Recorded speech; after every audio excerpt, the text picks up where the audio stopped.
Café Anyway. Here we are, Café Anyway. It's Mike's Daily Podcast. I just saturated the top of my head, my bald head, with water right from the fridge. Mike's Daily Podcast. I've got a spray bottle and I chill it down to the temperature inside my refrigerator, and it makes me happy, guy. It's episode 2867. It's Mike Matthews here in Podcastro Valley, the last place on earth, and I got news, interesting news in the land. Mike's Daily Podcast of Ameritopica, the last place on earth. Thank you for listening to the show. It's Mike'sDailyPodcast.com, where you can find Mike's the podcast picture. Daily Oh, I missed Slurpee Day. Podcast. Dang. You know, another interesting thing about Slurpee Day was it was also the 20-year anniversary of the day I got married. Interesting little fact there is about 8.5 years into the marriage it ended. So, thusly, it wasn't really a happy day for me, but it was, hey, 20 years ago, my dad did not come to my wedding. And the reason he said was, well, you're getting married up in the Bay Area, right? Yeah. It's going to be July 11th, right? Right. And you realize that it's going to be really hot in the Bay Area. He knew that because he filmed McMillan and Wife with Rock Hudson and Terry St. James, right? Is that her name? Saint something. She was Cagney and Lacey. No. Kate and Alley was the show she was in later with Jan Hooks. No, not Jan Hooks. Jane Curtis. Jane Curtin? Dad, I'm going all Biden all today. I'm sorry, everyone. But this is what's become a Biden. He's become a verb and an adjective. My point is, as I drink this slightly not clear water, it's very not clear water at all, is that he was right. It was a hot day, and my dad was very heat averse, even though he lived in the San Fernando Valley. And here's today's podcast picture. With no air conditioning up until the day he died. And he just, anyway, Café Anyway, there is a thing called air conditioning, and he could have stayed at a nice air-conditioned hotel and, well, memories. And I did not get a free Slurpee that day. I am Slurpee averse, since it is just sugar water. I figured somewhere when I hit my 50s, probably good time to stop with all of that. The podcast picture is of a wonderful, what did we do? Oh, we did a Mike excursion, my lovely lady friend and I. Not with the late great Basil the Boxer, but it was somewhere that we had taken Basil years and years ago. See that picture at Mike'sDailyPodcast.com. I'm being a bit opaque with what I am saying, but yes, you can see it at Mike'sDailyPodcast.com, and it is episode 2867. All right, I gotta get you all caught up. Here's the thing. A company that I worked for almost 11 and a half years decided recently, quite abruptly, to say goodbye to me. And I was only working there at a part-time capacity, but even so, that job meant a lot to me in memory land. It brought back a lot of memories and things that had happened there. Predominantly because it was a weekend job and kind of a couche, quiet place type job. And actually, truth be told, this guy went with me to work a couple times. Yes, I will not forget. I will not forget the times we took him there. And okay, so it's a radio station, and during some of the quiet times, I would call my mom. So the place, after my mom passed in 2022, I'd go in there and I'd think of her. I'd think of my late great Basil the Boxer. So a lot of great memories there at this place. I actually recorded Mike's Daily Podcast there many times. So you will not hear me say live from Podcaster Valentino ever again. And it was just nice people, A lot of great opportunities there. It helped me get my full-time job that I have now. So I could have quit it about. Whoa! Mike's Matthewsman Park. The front panel will close automatically. Please remain seated at all times. And if you're watching this on Facebook Live, Mike went quiet for a little bit as that thing just played. So you'll have to find out what thing played when I release this podcast at some time in the future. But yes, it was a great place to be. And I owe it a lot. Well, suddenly they just said goodbye. You can't work here anymore. We need to cut a bunch of people. And that was a big shock. But the company is not doing well. This part-time job. So I said goodbye to the part-time job, which means now I got weekends open to me now, and I'm looking forward to that. My lovely lady friend and I are quite happy about that. But I was very sad for one of the guys that got let go, had been there for 40 years. Machi. Over 40 years. I was shocked they let him go. And they didn't even let him say goodbye on the radio. He got to say goodbye on the station's social media page, that's going to last a lot longer than him just saying goodbye on the radio. I told him. But still, what a shock. So he's gone into semi-retirement. And I was when I got the news, very ambivalent. I didn't know if I was angry or mad or if this was an ego punch or whatever. But, hey, lovely lady friend, I'm doing a podcast at Café Anyway. That's right. Mom, I need to walk. You're going for a walk? Okay, she's going to go for a walk, everybody. Lovely lady friend. Because she's had a busy day, and she's going to walk around Café Anyway. That's fantastic. Okay, as we go outside of Café Anyway, where we bring you Mike's Daily Podcast, somewhere in Podcastro Valley, the last place on earth in the land of Ameritopica. Half or 50% say they support the looming U.S. TikTok ban. 26% oppose the ban. Here at Café Anyway. I am no longer on TikTok because they banned me because I was not using the phone app. I was using the web app, and they're like, no, you got to have the phone app, Mike. And I said, no, I don't want Chinese to control my phone. 26% opposed the ban. 15% said they don't care about the issue at all. That makes sense. A lot of TikTok users are probably very apathetic about that sort of thing. 9% said they're not sure how they feel. They're ambivalent. It's opaque.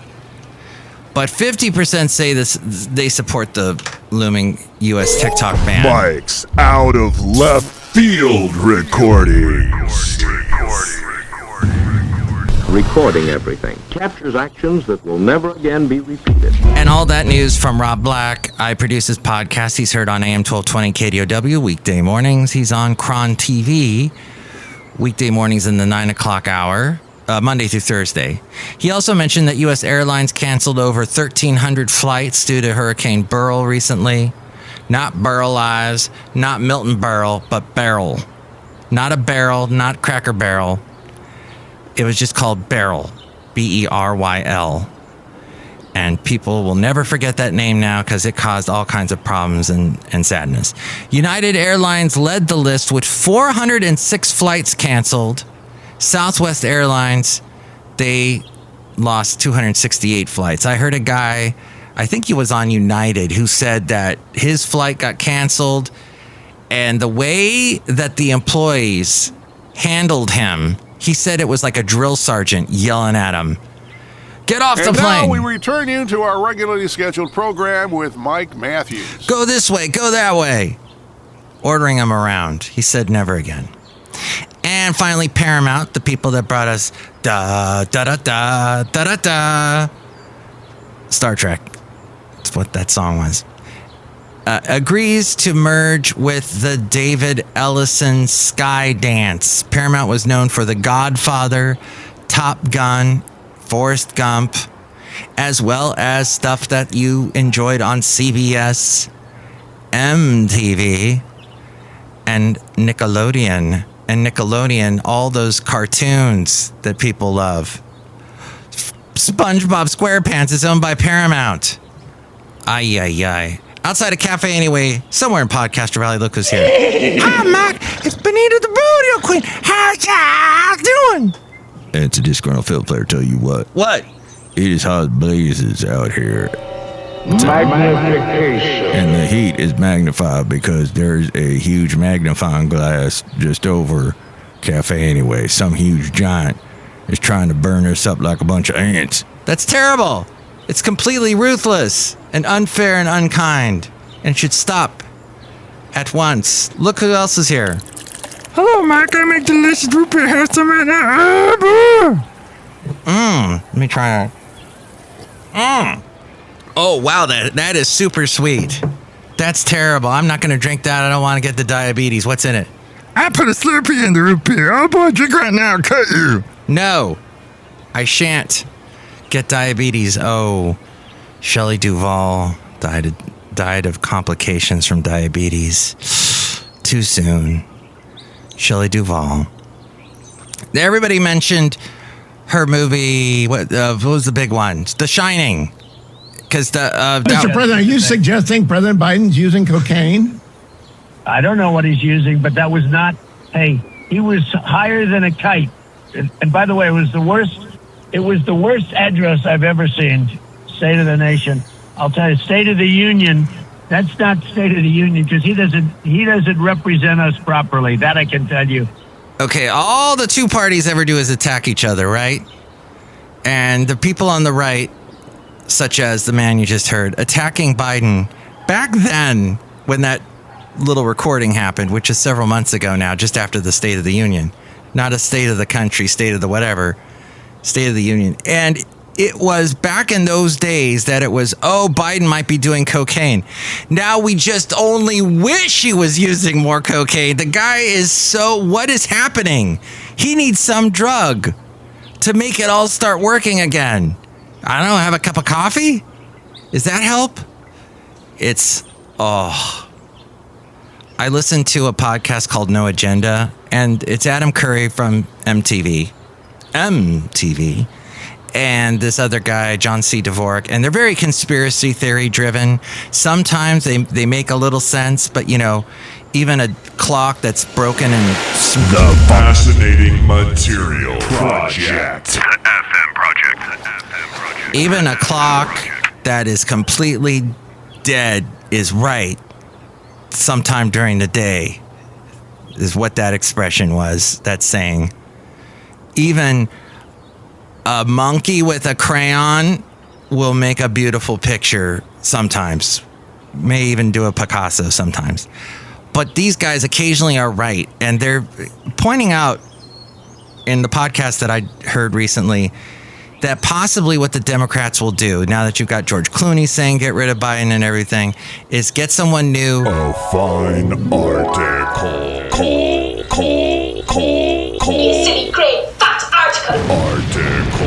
Actually, now that I'm saying this, I'm thinking this may have already happened. This possibly may have already happened by the time you hear this. But yeah, trying to get like an October surprise type candidate in to replace Biden, so that everybody's enamored with this person, like going through a honeymoon period with this new candidate. Let's say it's Kamala.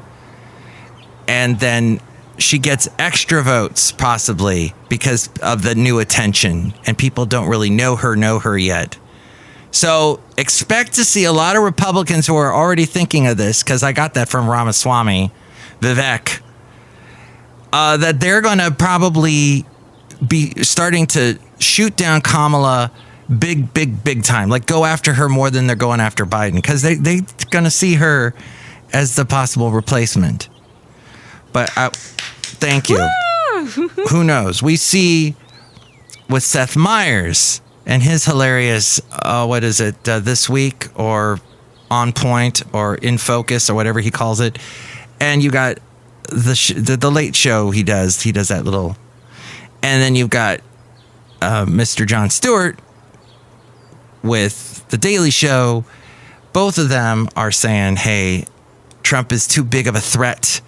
We've got to do something big, major, replace him. They didn't really say specifically who to replace him with, but anyway, we're hearing from all these celebrities, usually considered very left-wing, coming up with all kinds of just Hail Mary ideas of trying to defeat Trump. Interesting times as you're living through. And Confucius, we love you, Mike. Confucius wanted you to live in, he said, may you live in interesting times. So I guess that's happening. All right, that's all I got. What do you think? You can call me. Call Mike at the Café Anyway hotline. Area code 510-228-4640. And with more ways to reach me, let's go to the mainframe and hear from A-Frame. Lovely lady friend, have you gone on your walk yet? The Fascinating Material Project. Yes, that's what. Hey, kids. You're right. It's me. Lovely lady friend says she's going to go for a walk. 3 hours later, she goes for the walk. Okay. Oh, lovely lady friend, look, I found Joe's favorite album, Bryan Adams, Cuts Like a Knife. Do Re Me the Clown. And all of his favorite songs on there, including Cuts. He forgot Straight from the Heart. That's a great song, too. We were talking to him about Ginormous. Reckless, Cuts Like a Knife. Yeah. All of his. Okay, I'm going to wrap it up. Woo! To find out more about the podcast, we'll hear now from A-Frame. Then whatever, all things Mike's Daily Podcast is what I'm saying. Mike's Daily Podcast is written and produced and performed by Mike Matthews. His podcast is super easy to find. Download or listen to his show and read his blog at mikesdailypodcast.com. Email Mike now at mikesdailypodcast@gmail.com. See you tomorrow. Bye.